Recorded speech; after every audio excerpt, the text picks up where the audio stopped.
The sound of shovels striking metal echoed through the autumn air of rural Pennsylvania in 2003.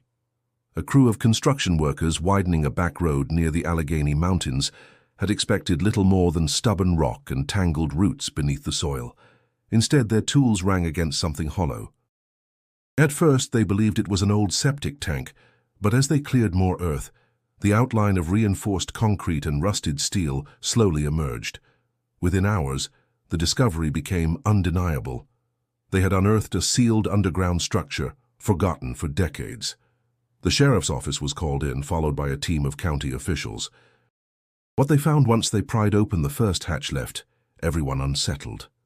Dust poured upward, carrying with it the stale metallic smell of air that had not seen daylight since World War II. As flashlights swept across the chamber, the workers and officers realized they were staring at a preserved military bunker. Boxes of rations, cots with folded blankets, and even a typewriter sat waiting, as if the men stationed there might return at any moment.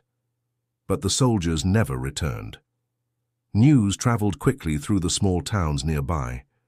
Stories began circulating about 4 young men who had been stationed at the very site in 1943, men who were never seen again. Their names had long since faded from memory, their families scattered or gone. Yet the bunker's appearance reignited a mystery that had lain dormant for 60 years. If you want to hear more forgotten chapters of history, stories that reveal truths buried deep beneath time and silence, don't forget to subscribe.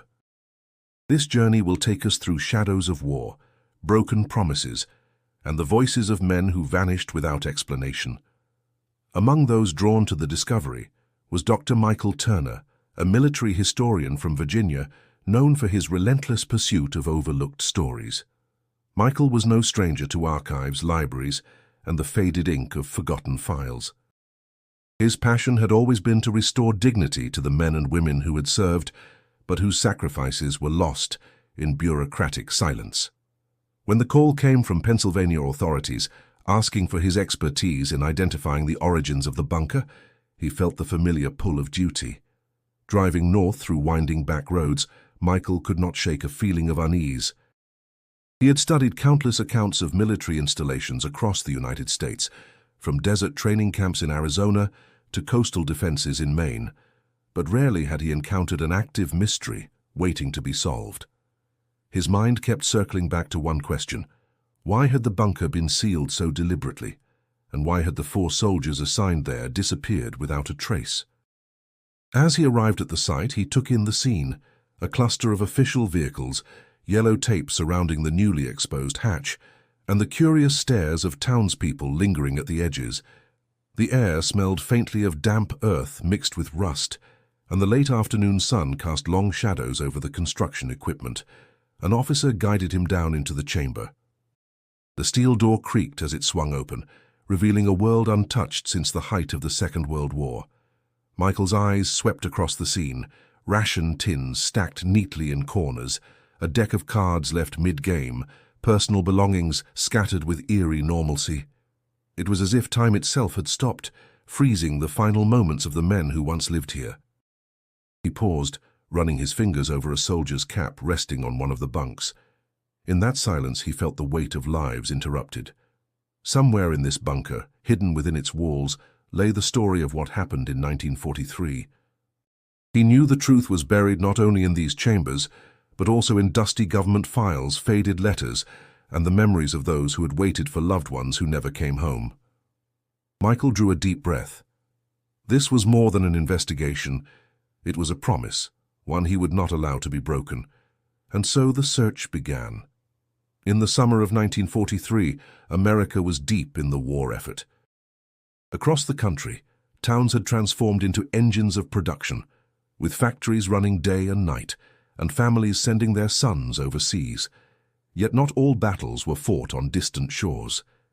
Hidden across rural America were bunkers, testing grounds, and secret installations designed to strengthen the nation's defenses and develop new technology in case the war reached its homeland. Pennsylvania, with its forests, rolling hills, and relative distance from coastal threats, had been chosen for a series of small underground facilities. Officially, they were meant for training exercises and radio communications experiments. Unofficially, little was ever written about them. Among these installations was the one near the Allegheny Mountains, where 4 young soldiers were assigned, a posting that would later erase them from history. Sergeant William Harris was the eldest of the group, a man of 30 who carried himself with a quiet authority. He had grown up in Ohio, the son of a factory worker, and had already seen service overseas before being reassigned stateside. His men trusted him because he never wasted words and never asked more than he was willing to give himself. Harris was the kind of leader who bore responsibility silently, carrying the weight of his decisions in his eyes more than in his voice. Corporal James O'Connor was his right hand. Just 24, James was Irish-American, born and raised in Boston. He had a sharp wit, a temper that flared quickly, and a loyalty that was unshakable once earned. His letters home to his mother revealed a man torn between pride in serving and bitterness at being pulled from the front lines for what seemed like an obscure assignment. Still, he followed Harris without question, trusting his sergeant more than the orders stamped on his papers. Private Samuel Carter, barely 19, was the youngest and the heart of the group. From rural Kentucky, he had volunteered straight out of high school, eager to prove himself. His letters carried optimism, filled with descriptions of the stars over the hills at night, the laughter of his fellow soldiers, and dreams of the farm he hoped to return to. Carter clung to hope even in uncertainty, his youth both a strength and a vulnerability. Then there was technician Robert "Bobby" Klein, the radio operator. A New Yorker with quick hands and quicker ideas, Bobby was the one who kept the group connected to the outside world. He had a knack for tinkering, often modifying the radio sets to squeeze out stronger signals, and sometimes bending the rules in the process. His jokes and energy balanced the group's heavier moods, though beneath his humor lay a restless spirit. Together, these 4 men created a fragile harmony. Each carried different burdens: duty, loyalty, hope, and curiosity, but together they formed a unit that trusted one another more than the shifting directives of their superiors. They were stationed at the Allegheny bunker with simple instructions: maintain radio communications, log transmissions, and remain on standby for further orders. At first it seemed like a routine assignment, a quiet post away from the chaos of Europe or the Pacific, but the men quickly began to feel the isolation. The forest around them was dense, the nights silent except for the hum of their equipment. Days blurred together, and the lack of contact with other units only deepened the sense of being forgotten. The last surviving letters written by the soldiers, later discovered, revealed their growing unease. Harris wrote of waiting for orders that never come. O'Connor admitted to his mother that he felt like they were buried alive, guarding ghosts. Carter tried to sound cheerful but hinted at strange tensions among the men. Bobby's unfinished notes, scrawled in the margins of a logbook, joked about their boredom, but also questioned why no relief ever arrived. History would record nothing more about them after the autumn of 1943. In official documents, their names would quietly vanish, marked as reassigned, yet no unit claimed them and no records followed. The 4 soldiers had entered the bunker as comrades, but what happened inside would soon become a silence that stretched across 60 years. The first days after Michael's arrival at the bunker were filled with long hours of observation and note-taking. He carefully documented the ration tins, the logbooks, the personal effects, everything that might provide a clue. But he quickly realized that to uncover what really happened to the missing soldiers, he would need access to military records, the kind that lay locked away in government archives. When he returned to Virginia, he filed his initial requests at the National Archives. Weeks passed, and the replies came back thin. The files he needed were either unavailable or stamped with the phrase "restricted access." He tried again through the Department of Defense, citing his credentials as a published historian. This time the answer was even shorter. No such records exist. Sitting in his office one rainy evening, the frustration pressed against him. His desk was littered with books and notes, maps of Pennsylvania marked with pins, and photocopies of old war manuals. The sound of raindrops against the window made the silence heavier. He muttered to himself, 4 men don't just vanish without leaving a trace. Someone made sure their trail was erased. It was during this period of frustration that he received an unexpected phone call. "Dr. Turner?" a woman's voice asked, crisp and confident. "Yes," Michael answered cautiously. "My name is Emily Parker. I'm a journalist with the Philadelphia Tribune. I've been following the reports about the bunker. Word is you've been denied access to certain files." Michael's jaw tightened. "And how exactly would you know that?" Emily didn't hesitate. "Because I've been denied the same files. I've been digging into stories of unrecorded wartime incidents for years. Every time I get close, the trail disappears under a mountain of red tape. I think we might be chasing the same shadows." Michael leaned back in his chair, conflicted. He'd always been wary of journalists. Too often they sensationalize tragedy instead of honoring it. "If you're looking for headlines, Miss Parker, I'm not interested."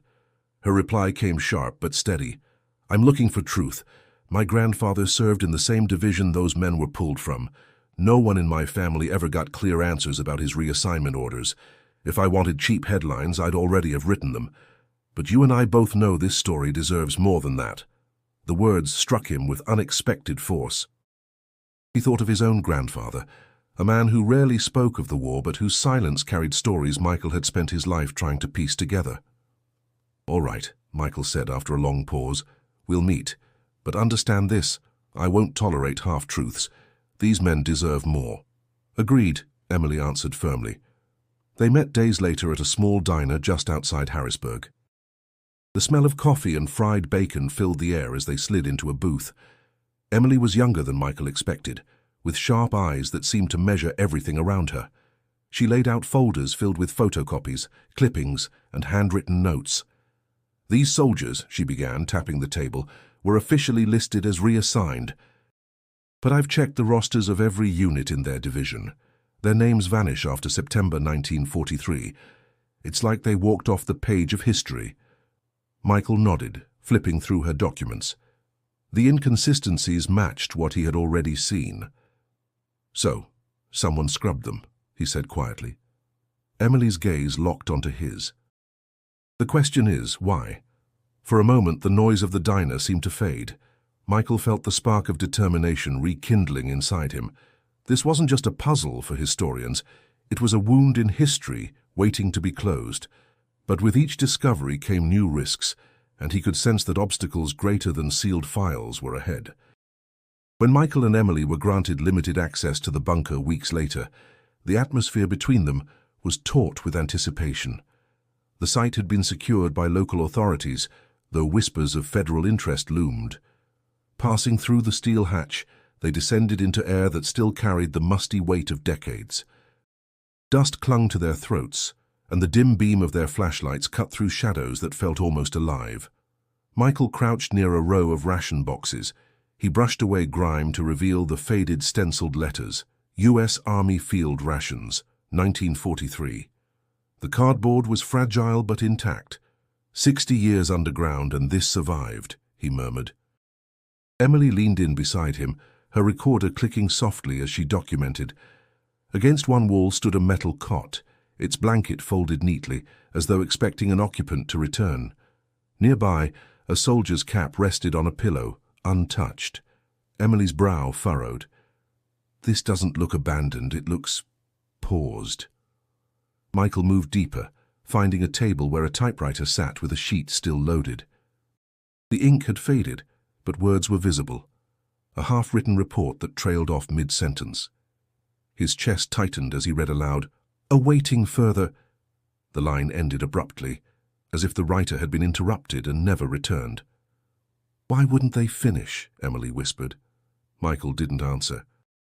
His gaze had already shifted to the far end of the chamber, where a thick steel door stood, bolted shut. Unlike the outer hatch, this door bore heavy scratch marks around the frame, as though someone had tried to force it open. The metal looked unnaturally clean compared to the surrounding rust, and something about its presence filled the air with unease. He stepped closer, running his fingers along the cold surface. "Locked from the outside," he muttered. Emily's eyes widened. "So whatever's behind here, they didn't want anyone coming out." The thought settled between them like a shadow. Neither spoke for a long moment. Searching the smaller side rooms, they uncovered a box filled with letters. Some were neatly folded in envelopes addressed to families across Ohio, Massachusetts, Kentucky, and New York. None had been stamped or sent. Michael carefully unfolded one, recognizing the neat handwriting of a young soldier. The words were intimate, almost painfully so. "Ma, I know you worry, but don't. The hills here are quiet and we pass the time playing cards. Sergeant Harris keeps us steady. I'll be home before you know it." Emily placed a hand on the box, her voice low. "They wrote these, sealed them, but no one ever mailed them. They were meant to be found." Michael nodded, his throat tightening. "Or meant to be silenced." The deeper they explored, the more they sensed the presence of lives abruptly halted. A deck of cards lay scattered mid-game, a book left open on a page describing distant cities, boots lined up in perfect order by a bunk. Everything suggested routine, discipline, and waiting for orders that never came. Emily broke the silence. "Michael, if this place was sealed with men still inside, then someone wanted to bury the truth. These letters, they're their voices. We can't let them be forgotten." Michael glanced again at the steel door, its silence heavier than any words. For the first time, he felt a certainty that the story of the 4 soldiers was not just about disappearance. It was about choices made by those who commanded them, and the price of obedience in a war that demanded silence as often as sacrifice. As they gathered the letters and documents, Michael's determination hardened. The answers would not be found in the bunker alone. He would need to dig into records, uncover hidden reports, and confront those who had turned their backs on the 4 young men who once breathed in this air. But the sealed door lingered in his mind, like a question that refused to fade. The letters weighed heavily in Michael's briefcase as he returned to his hotel that night. Each one carried a voice frozen in time, and the intimacy of their words pressed against him like a burden he had inherited. He couldn't shake the thought of mothers and wives who had never seen those words, families who had waited for news that never came. Emily noticed his silence as they sat across from each other at a small table in the hotel restaurant. The clinking of silverware around them seemed distant. She studied him for a moment before breaking the quiet. "You're not just doing this as a historian, are you?" Michael looked up, caught by her directness. His first instinct was to deny it, but her steady gaze left little room for evasion. He leaned back, exhaling slowly. "My grandfather served in Europe. He never talked much about it. When I was a boy, I'd sit by him, hoping he'd share something, anything. But all he'd say was, 'Some things are better left in silence.' I built my career trying to decode that silence. Maybe I thought if I pieced together enough stories, I'd understand him." Emily nodded, her expression softening. "My grandfather was part of the same division as those 4 men. He was reassigned just before they vanished. My family always wondered if he carried guilt because of it. He died young, and we never got answers. For me, this isn't just a story. It's unfinished business." Their shared confessions lingered in the air, making the clatter of dishes and chatter of other guests seem irrelevant. For the first time, Michael saw her not as a reporter chasing headlines, but as someone equally bound to the weight of the past. He stirred his coffee, eyes fixed on the dark liquid. "You realize what this means? If we go further, we're not just historians or journalists. We're tearing open wounds that powerful people clearly want closed." Emily's voice was firm. "Those wounds are already there. Pretending they don't exist doesn't heal anyone. The families deserve to know what happened, even if the truth is ugly." Her conviction struck him. It was the kind of determination he often lacked when faced with barriers. He realized she was pushing him, but not for selfish reasons. She was forcing him to confront the very silence he had spent his life studying. Later that night, Michael found himself unable to sleep. He spread the soldiers' letters across the desk in his room, reading each one under the yellow glow of the lamp. Carter's optimism, Harris's burdened tone, O'Connor's flashes of frustration, Bobby's restless humor. All of it painted a picture of 4 men trapped between duty and abandonment. As he read, Michael thought of his grandfather again. Had he known men like these? Had he carried secrets about their fates to his grave? The thought gnawed at him, stirring a mix of sorrow and determination. By dawn, Michael knew his commitment had shifted. This wasn't just another investigation. He felt tethered to the soldiers and to Emily, who carried her own scars of unanswered questions. The search for truth had become personal. When Emily knocked on his door that morning, coffee in hand, he was already dressed, papers neatly packed. She raised an eyebrow. "Couldn't sleep?" "Not with those voices in my head," he admitted. She handed him the cup. "Then we keep going, no turning back now." Michael accepted the coffee with a faint smile. "No. We owe them that much." The bond between them had deepened, forged not in convenience but in shared purpose, and as the sun rose over Pennsylvania, Michael felt the weight of responsibility settle firmly on his shoulders. The deeper Michael and Emily dug, the more resistance they faced. At first it came in the form of delays, emails unanswered, phone calls redirected, requests for access lost in bureaucratic shuffle. But soon the obstacles became more deliberate. One morning, as they prepared to revisit the bunker, they arrived to find the entrance sealed off with new fencing and posted signs from the Army Corps of Engineers. A stern officer approached them before they could even step near. "Restricted area," he said flatly, his hand resting on his belt. "Civilian access is no longer permitted." Michael frowned, flashing his credentials. "I was brought in by county officials to examine this site." "Orders have changed," the officer interrupted. His tone left no room for negotiation. "Contamination risks have been identified. For your safety and for legal reasons, you'll step away." Emily's eyes narrowed. "Contamination? That's convenient. 60 years sealed, and suddenly it's dangerous now that people are asking questions." The officer didn't blink. "Ma'am, I suggest you leave before I file a report for trespassing." They retreated, but fury burned in Emily's voice once they reached their car. "Contamination risks? That's the oldest excuse in the book. They don't want us in there because they know we'll find something." Michael leaned against the hood, staring at the fencing. A knot of frustration tightened in his chest. "And if we push back too hard, they'll bury us in lawsuits or strip me of my credentials. That's how they win, by making us fear the cost." That night, Michael received a letter delivered by courier. It bore the seal of the Department of Defense. The wording was blunt. Any further attempt to access restricted files or installations would result in legal consequences, including potential charges for violating federal regulations. He read it twice, the words sinking like stones. Emily noticed his pale expression as he set the paper on the desk. "What is it?" He handed it to her. She scanned it quickly, then slammed it down. "They're trying to scare you off, that's all this is." Michael rubbed his temples. "It's more than scare tactics, Emily. My career, my reputation, everything I've built, it could be gone overnight if I crossed the line."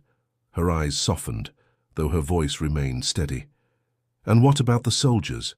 Their careers, their reputations, their lives were erased without anyone asking permission. You said yourself this is more than just history for you. Are you willing to let fear silence you the same way it silenced them?" The question cut deep, and Michael felt the conflict churn inside him. He had spent years preaching the importance of remembering the forgotten, yet here he was, hesitating at the edge of risk. The following day, an unexpected ally emerged. Colonel Richard Hayes, a retired officer who had once trained near the Allegheny site, reached out after hearing of their struggle. They met him at a quiet cafe, his presence commanding even in old age. His uniform was long retired, but his posture and sharp gaze revealed a man who still carried the habits of service. "I'll keep this short," Hayes said after introductions. "You're not wrong. There were experiments and there were assignments no one wanted to talk about. I can't hand you classified files, but I can point you where the paper trail gets thin. Old logistics reports, tucked away in county storage, sometimes escape the red ink of censors." Michael leaned forward. "Why are you helping us?" Hayes's expression hardened. "Because those boys deserved better. And because I spent too many years watching silence eat at men who knew the truth. If you're careful, you might bring light to what was buried. But you'll be watched every step of the way." His warning hung in the air, heavy but resolute. The autumn of 1943 weighed heavy on the Allegheny bunker. Sergeant William Harris sat at the narrow table, his pen scratching across the logbook as lantern light flickered against the concrete walls. His jaw was set, his handwriting precise, though every word betrayed the same monotony. No orders received, equipment functional, awaiting instructions. Corporal James O'Connor leaned against the wall nearby, arms crossed, his voice sharp with irritation. "Another day of nothing. We're rotting down here, Harris. Maybe command forgot we exist." Harris didn't look up. "We follow orders. That's our duty." "Duty's one thing," O'Connor shot back, his Boston accent thickening with frustration. "Being sealed in a hole with no word from anyone, that's madness. I didn't enlist to play prison guard to empty walls." Private Samuel Carter, perched on his bunk with a dog-eared Bible in his lap, spoke softly, almost pleading. "Maybe they're testing us, seeing if we can hold position no matter what. My ma always said patience shows character," O'Connor scoffed. "Patience doesn't fill our stomachs when the rations go thin. Doesn't answer why the radio's been silent for weeks." At that, technician Bobby Klein adjusted the dials of the radio set, his nimble fingers moving with frustration. "It's not silent," he muttered. "Something's jamming us. I pick up static, interference, like someone doesn't want us talking to the outside." The words hung in the stale air. Harris finally lifted his eyes, the weight of command pressing heavily on him. "Enough speculation. Until we're told otherwise, we stay put." But discipline could not erase the growing cracks. Nights stretched long, filled with restless tossing on creaking cots. The forest outside was eerily quiet, the kind of silence that amplified every drip of condensation from the ceiling, every shuffle of boots on concrete. Even the card games that once filled the hours lost their charm, as tempers flared too easily and laughter turned hollow. Carter tried to keep spirits alive. He scribbled letters home, writing about imagined sunsets and memories of farm chores, never admitting the suffocating isolation he felt. He read aloud from books, his youthful voice carrying warmth, but even he began to falter when no replies ever came. One evening, as lanterns dimmed, O'Connor confronted Harris directly.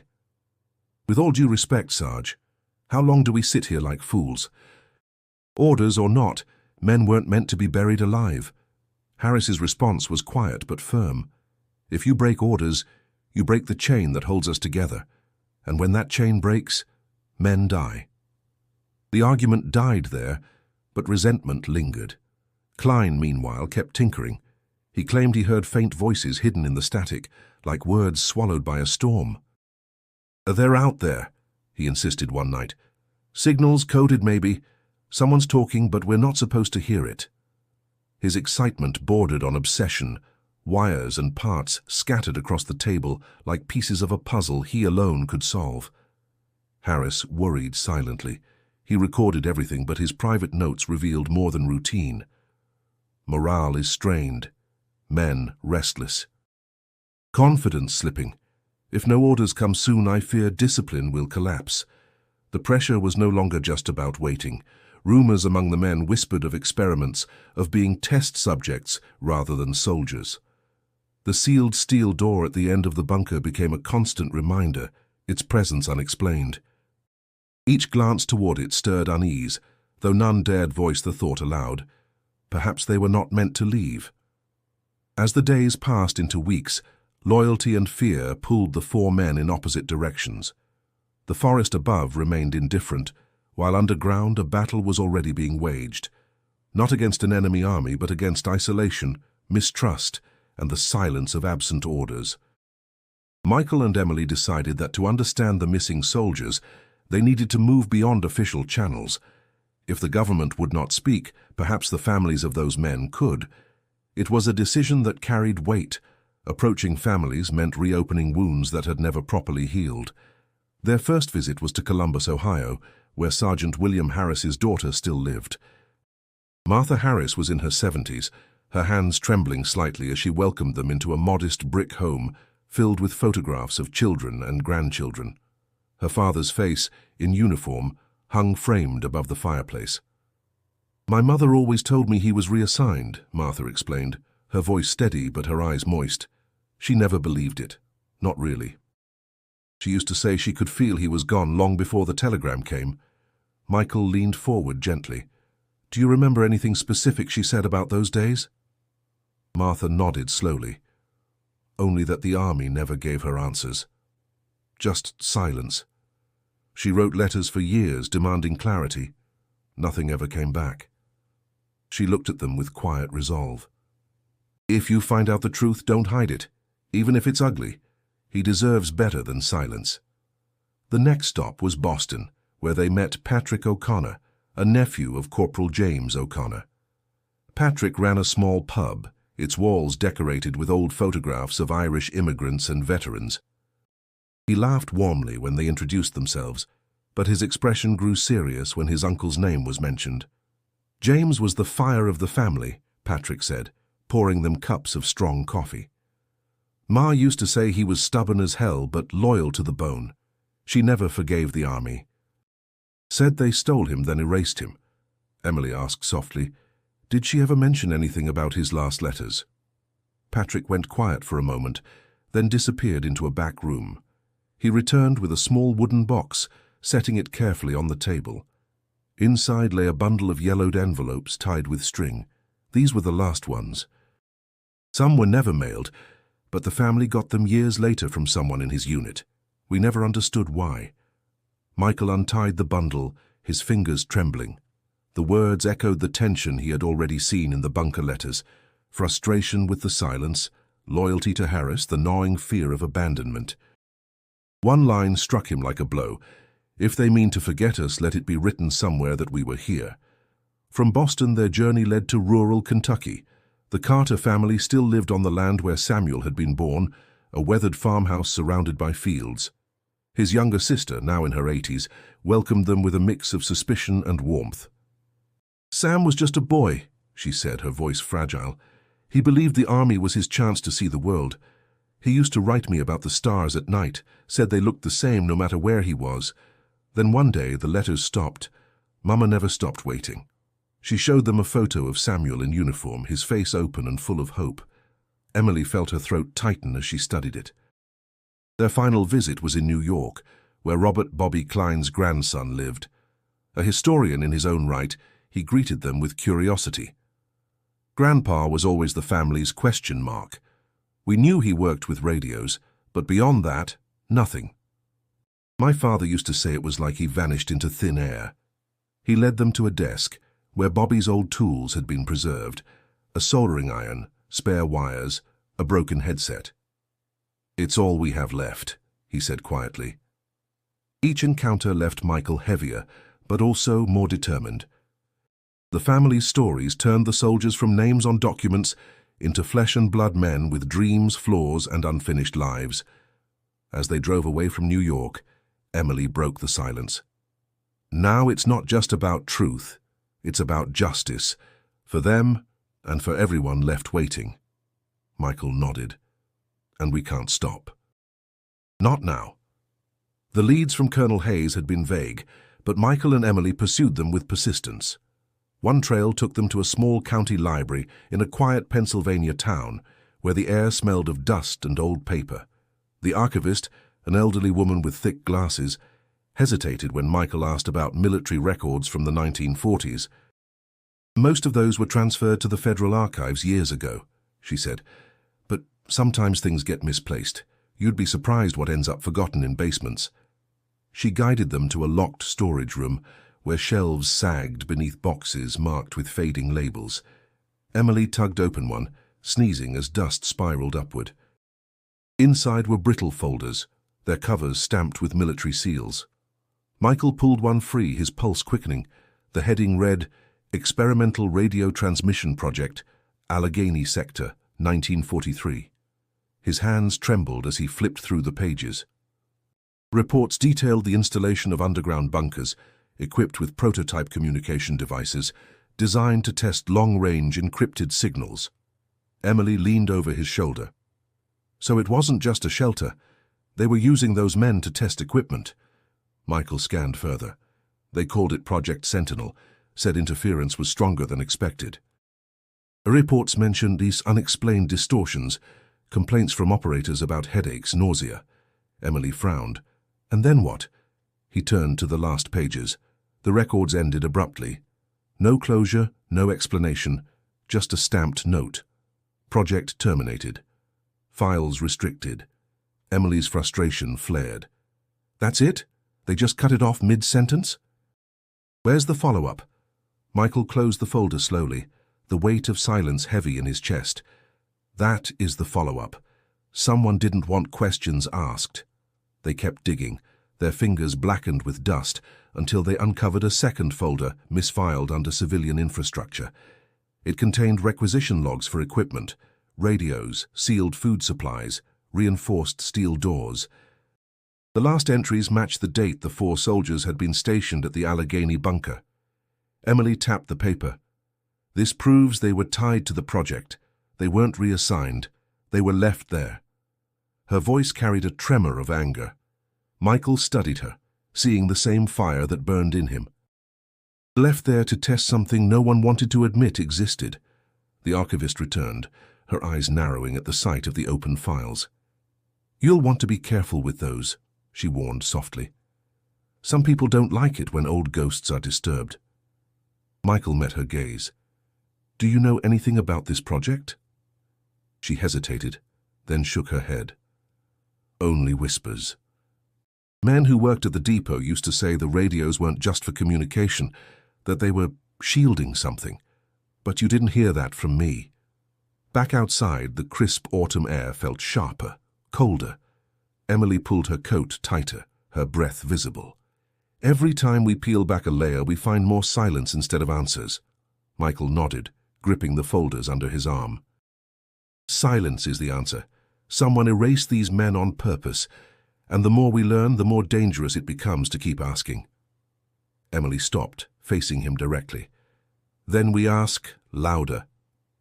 Her determination struck him, and for the first time, he realized how far they had already crossed the line. They were no longer passive seekers of history. They were challengers of an official silence built to last generations. The discovery of the hidden reports had given them proof, but not the truth in full. And truth, Michael knew, came with a cost. The hidden reports gave Michael and Emily leverage, but they also drew unwanted attention. Days after leaving the county library, Michael received a call from his university's dean. The message was brief, but the undertone was sharp. Dr. Turner, I've been contacted by federal representatives. They're concerned about your activities regarding classified wartime material. I don't need to tell you how damaging this could be to both your career and our institution. I strongly suggest you reconsider how far you pursue this matter. The call ended before Michael could respond. He sat in silence, the weight of reputation and years of work pressing down on him. For the first time, he wondered if his dedication to forgotten stories might cost him everything he had built. Emily, meanwhile, faced her own pressure. Her editor at the Tribune demanded updates. Emily, we need a story now, he barked over the phone. You've been chasing this for weeks. If you don't deliver soon, I'll have to reassign you. She clenched her fist around the receiver. I have the skeleton of something big, but it needs more time. If we rush it, we'll bury the truth under speculation. Time is money, her editor snapped. Either bring me something I can print or find another job. She hung up with her chest burning. For her, this wasn't just about deadlines, it was about justice. Yet she knew that one wrong move could cost her credibility forever. When she met Michael later that evening, both wore the exhaustion of their separate battles. They're threatening my career, Michael admitted quietly, staring into his untouched drink. My editor's ready to cut me loose, Emily replied, bitterness in her tone. For a moment, the weight between them threatened to break their resolve. But then Michael's voice grew firmer. If they're pushing this hard to shut us down, it means we're close. We can't stop now. Emily leaned forward, her eyes fierce. Then we take the risk together. Their pact was sealed not by idealism, but by necessity. And so they turned to the only ally who had hinted at deeper truths, Colonel Hayes. The retired officer welcomed them into his modest home, his study filled with shelves of military texts and faded photographs. He poured black coffee into mismatched mugs, his hands steady despite his age. "You've stirred the hornet's nest," Hayes said plainly, setting the cups down. "The government doesn't warn civilians unless they're afraid. What you've found is only the edge of the paper trail." Michael nodded. "Then help us find the rest." Hayes studied them for a long moment, then sighed. "There's an archive not listed on public records, old training logs, requisitions, communications, things too unimportant for Washington to bother scrubbing clean. You'll find it in Harrisburg, in the basement of the State Records building. But listen carefully, you didn't hear this from me, and if you're caught, I won't be able to protect you." Emily exchanged a glance with Michael. The decision was already made. "Why are you helping us?" she asked. Hayes's voice dropped. "Because silence corrodes the soul. I watched too many men go to their graves carrying secrets they hated. Those boys in the bunker, they deserve their story told. Just be sure you're willing to pay the price." As they left his home, the night air felt charged, as though the world itself waited to see what choice they would make. Michael felt fear claw at him, but alongside it, a surge of conviction. The time for hesitation had ended. The truth was close, but every step forward carried sharper risks. In the bunker, the last weeks of 1943 pressed down like an invisible weight. The men had grown leaner, their faces hollowed by the dim lantern light and the monotony of rations that dwindled too quickly. The air was heavy with the scent of damp concrete, sweat, and uneaten tins of beans. Technician Bobby Klein sat hunched over the radio set, his eyes bloodshot, his fingers trembling as he twisted the dials again and again. Static roared through the headset, broken by bursts of piercing interference. "I swear it's there," he muttered. "Voices, just out of reach." "Somebody's transmitting, but it's scrambled." Corporal James O'Connor slammed his fist on the table, sending a deck of cards scattering. "Enough with your ghost in the wires, Bobby. We're starving while you chase shadows." Private Samuel Carter tried to calm him, his tone soft but strained. "James, he's just trying to keep us connected. We can't lose hope." O'Connor turned sharply. "Hope doesn't keep us alive. Orders do, and Harris's precious orders never came." His glare shifted toward the sergeant. "So what now, Sarge? How long do we sit here until they've buried us alive?" Sergeant Harris rubbed his temples, exhaustion etched into his face. He had been the anchor, but even anchors cracked under the weight of silence. "We stay until relieved." "That's the order." "Relieved?" O'Connor barked out a bitter laugh. "Relieved by who? They've forgotten us." The confrontation hung heavy, and Carter felt tears burn at the corners of his eyes. He clutched a half-written letter to his mother, his pen trembling. "Ma, the stars don't shine here like they did back home. I hope you still look for me when the nights are clear." That night, Bobby worked tirelessly, sparks flying from improvised repairs. His knuckles were scraped raw, but his determination burned. At last, faint words flickered through the static. "Hold. Position. Report. Status." The voice was warped, fragmented, but unmistakably human. "I got something," Bobby shouted, his eyes alight with desperate triumph. "They know we're here!" The others crowded around, but the signal dissolved back into chaos. Harris gripped Bobby's shoulder. "Did they say where? Who?" Bobby shook his head. "Just fragments. But it means someone's listening. We're not alone." The fragile spark of hope lit the room, but it was quickly smothered by reality. Supplies had run dangerously low. The last cans of rations had been rationed again, stretched thinner each day. Hunger gnawed at them and tempers cracked more easily. One evening, as the lantern sputtered low, O'Connor whispered, "Maybe the door wasn't to keep people out. Maybe it was to keep us in." His words chilled the group. Carter shook his head violently. "Don't say that. Don't even think it." But Harris's silence spoke louder than denial. He too had wondered. Why had the door been locked from the outside? Why had orders ceased?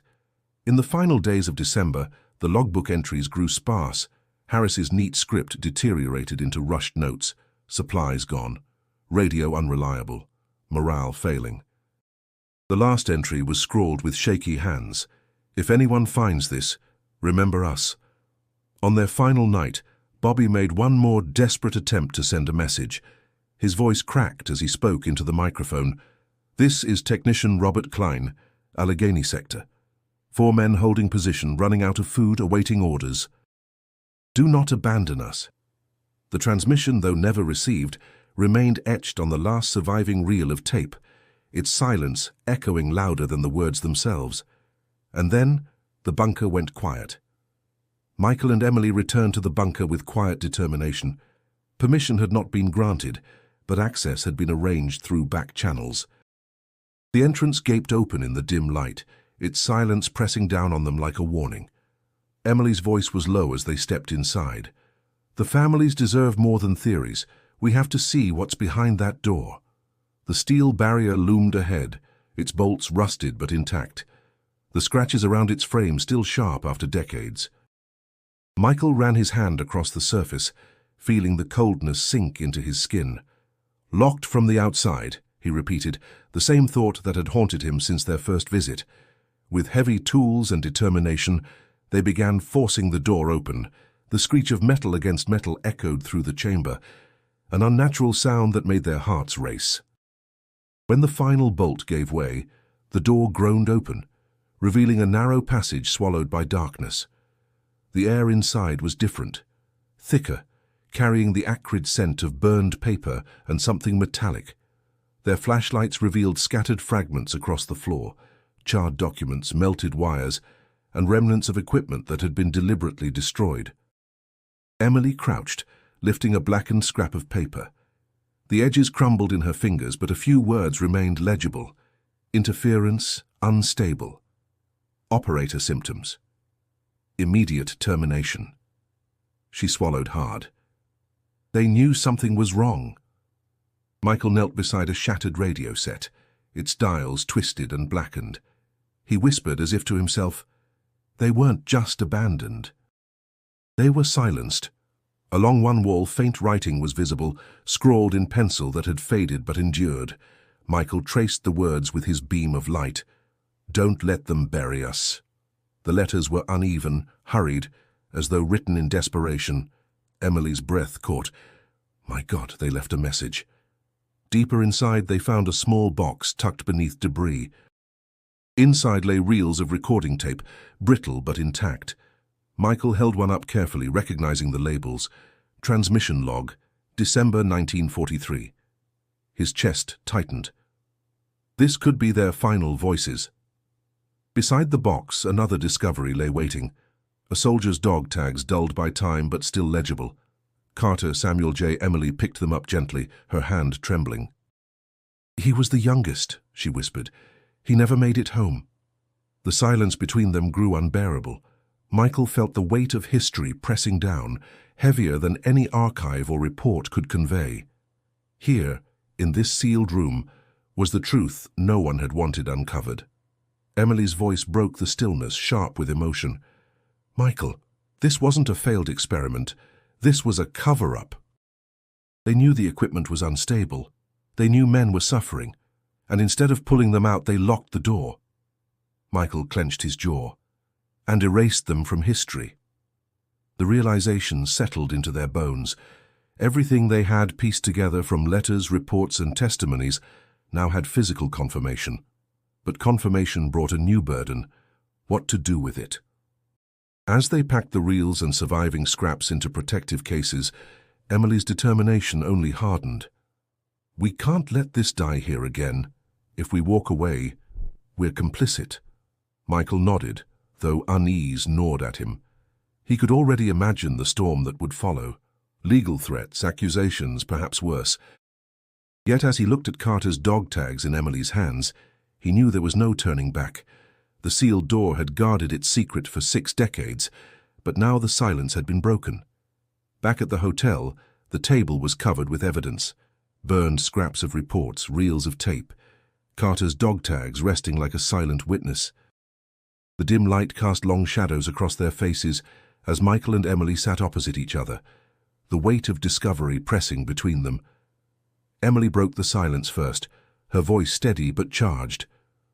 "We have enough to expose this. The families deserve to know, the world deserves to know. Michael rubbed his temples, his shoulders hunched. And what happens when we do? Headlines accusing the army of abandoning its own. Projects no one will admit existed. Reputations shredded. My grandfather's generation already carried the burden of the war. Do we paint them as villains now? Her eyes narrowed. This isn't about painting villains, it's about truth. Those men were locked inside that bunker and left to die. You saw the writing on the wall. You held Carter's dog tags. Are you telling me we should hide that? His jaw clenched. The conflict tore at him deeper than professional risk. If we release this, I lose everything. My work, my credibility. They'll call it conspiracy, accuse us of fabricating. Worse, families might feel betrayed all over again if the truth doesn't fit their need for closure. Emily leaned forward, her tone sharp, but not unkind. Michael, listen to yourself. You're talking about protecting your reputation while those soldiers had theirs erased. You think silence honors them? Silence is what killed them twice, first in that bunker, then in the archives. Her words struck like a blow, and he felt his chest tighten. He thought of Martha Harris's trembling hands, Patrick O'Connor's bundle of letters, Samuel Carter's sister clinging to memories of her brother, Bobby Klein's grandson, preserving broken tools as the only inheritance. They had entrusted him, not with speculation, but with their pain. I don't know if I can carry this, Michael admitted, his voice breaking for the first time. If I publish, I dishonor the army my grandfather served. If I bury it, I dishonor the men who never came home. Either way, someone pays the price. Emily's gaze softened, though her resolve did not waver. It's not about you, Michael. It's about them. You can't measure the truth by how comfortable it feels. History isn't comfortable. He looked down at the reels of tape, the brittle labels that bore the last messages of men whose voices had never been heard. His fingers brushed Carter's dog tags, and a wave of guilt surged through him. That night, sleep eluded him. He walked the streets of the quiet town, the crisp air biting against his skin. Every face he passed reminded him of what had been stolen. Sons, brothers, fathers, whose stories ended underground. His thoughts returned again and again to his grandfather's silence, the words he had never spoken. Perhaps that silence had not been strength, but shame. When he returned to the room near dawn, Emily was awake, sipping coffee with dark circles under her eyes. She looked up at him, weary but unwavering. I can't do this without you, she said quietly. But I will, if I have to. Michael met her gaze, and something within him shifted. The fear was still there, but beneath it burned a steadier flame. He nodded slowly. No, we'll do it. Together. Whatever the cost. The decision did not erase his doubts, but it transformed them into resolve. He no longer carried the question of if they should reveal the truth, only how they would. The moral line had been crossed. There was no turning back. The decision to reveal the truth set everything into motion. Michael and Emily spent days compiling the evidence into a comprehensive report. They cross-referenced the burned fragments with requisition logs, transcribed the surviving portions of the tapes, and organized the letters into a narrative that could not be easily dismissed. Every page, every piece of evidence carried the weight of 4 forgotten men. Emily's hands shook as she typed the opening lines of the article. In December of 1943, 4 soldiers vanished in Pennsylvania. For 60 years their story was erased. Today we can finally tell it. Michael read over her shoulder, his heart pounding. This has to be done carefully.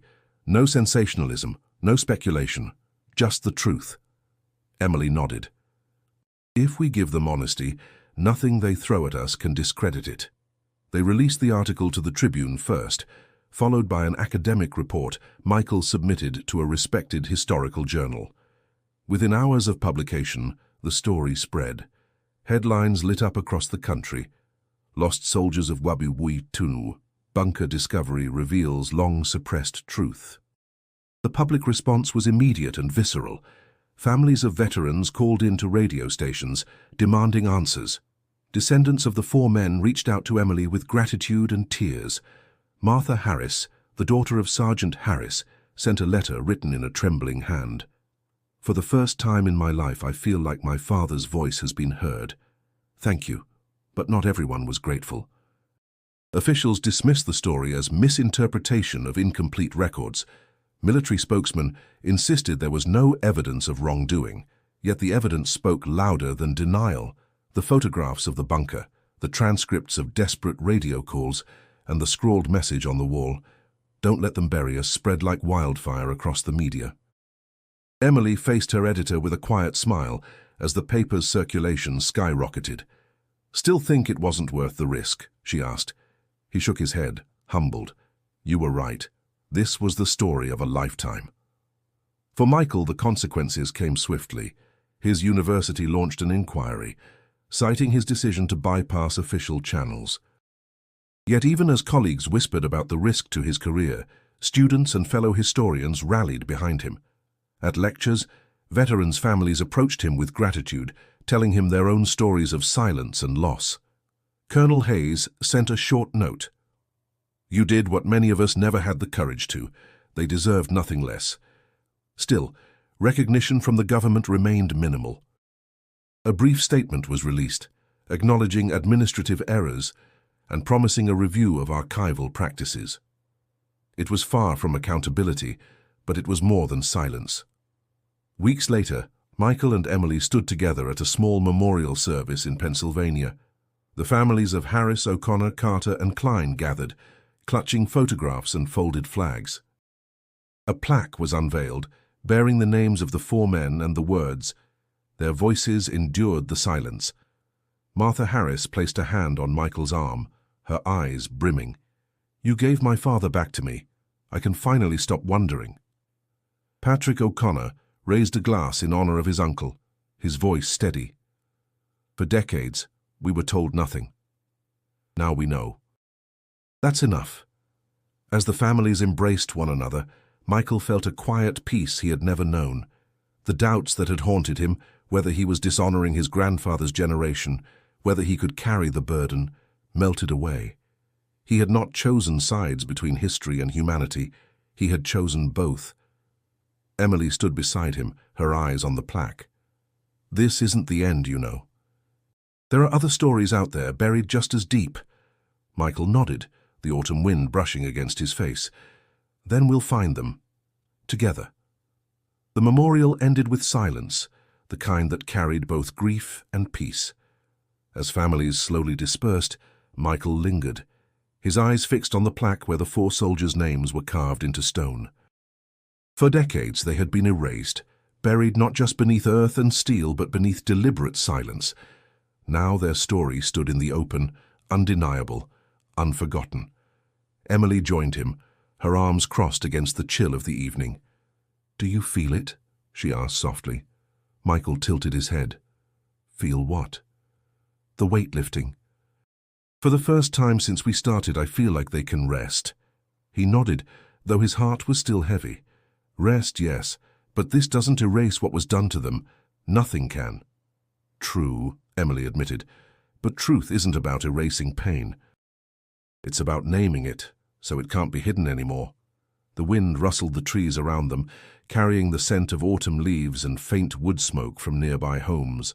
It reminded Michael of childhood evenings spent listening to his grandfather's silences, the unanswered questions that had shaped his life. Now at last he understood. Silence had never been safety, it had been survival. And survival had come at the cost of memory. He whispered more to himself than to Emily. "We broke that silence." She smiled faintly. And that's all they ever wanted. Over the next weeks, the story continued to ripple. Journalists dug deeper into forgotten projects, veterans' families stepped forward with testimonies, and public forums demanded accountability. The government remained cautious, issuing carefully worded statements, but the conversation had begun, and it could not be silenced again. For Michael, the personal transformation was profound. Once haunted by his grandfather's refusal to speak, he now saw it differently. The silence had been an inheritance, but one he chose not to pass on. His work would not be about preserving quiet archives, but about giving voices back to those who had been muted. Emily, too, carried a new sense of purpose, Her article had gone beyond headlines. It had become a record, one that would stand against erasure. In quiet moments, she still thought of her grandfather and the unanswered questions of his life, but now she felt closer to him than ever. His silence had led her here to truth. Together, they stood once more at the site weeks later, watching as schoolchildren visited the memorial on a field trip. Teachers explained how 4 ordinary young men had been forgotten and then rediscovered, and how remembering them was part of honoring history itself. Michael felt a strange calm as he watched the children tracing the carved names with small fingers. "They'll know now," he said. "Even if the official books never tell it, the people will." Emily glanced at him. "And that's what matters." He exhaled, the breath carrying away years of doubt. The journey had cost them sleepless nights, professional risks, and emotional wounds. But it had given something priceless in return: dignity restored to the lost, closure to their families, and a reminder that history's silence can always be broken. Turning to the camera of the story itself, the unseen audience who had followed every step, Michael's voice carried the conviction of someone who had lived the weight of the past. Stories like this remind us how fragile memory can be and how powerful truth becomes when it finally comes to light. If you've stayed with us through this journey, don't let it end here. Subscribe to our channel to keep uncovering the hidden truths of history, the stories they tried to bury but that demand to be remembered. Emily's voice followed, steady and inviting. And if you want to continue this exploration, don't stop now. Click the video on your screen and join us as we reveal another forgotten chapter of the past. The silence that followed was no longer oppressive. It was reverent, a silence of remembrance, not erasure. The soldiers had been heard, and they would never be forgotten again.